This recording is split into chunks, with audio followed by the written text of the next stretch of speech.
Duha ka separado nga sunog nagluntag sa Silay City, Negros Occidental, kag Balasan, Iloilo kahapon. Yari nagarat sa nga balita.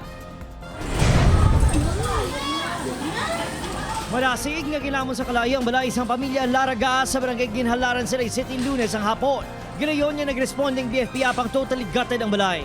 Posible, sunod sa BFP nga napabayaan niya nakasaksak nga appliance sa ikaduha nga panalgan sa balay ang gitunaan sa sunog.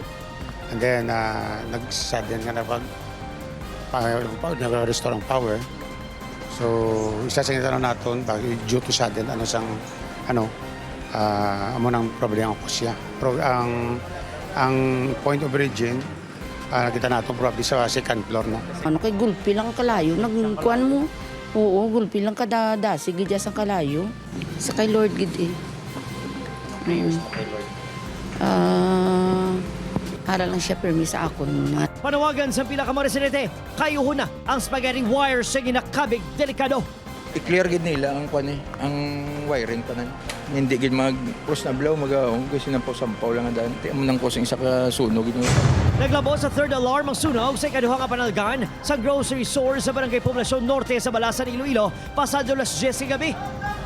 Nagaserve nga stock room sa mga produkto nga human sa plastic ang second floor, rason nga naglabo sa 8 ka oras ang pagpalong sa kalayo. Parain pang inatubod sa BFP ang gitunan sa sunog kag balor sang halit nga ginbilin sini. Mabuti naman sir sa tulong ng community natin. Nag-i-bucket brigade po sila. Yun nakatulong talaga sir sa atin. Obod Kiril Gisilio, Adrian Prietos, ang naga. Sada!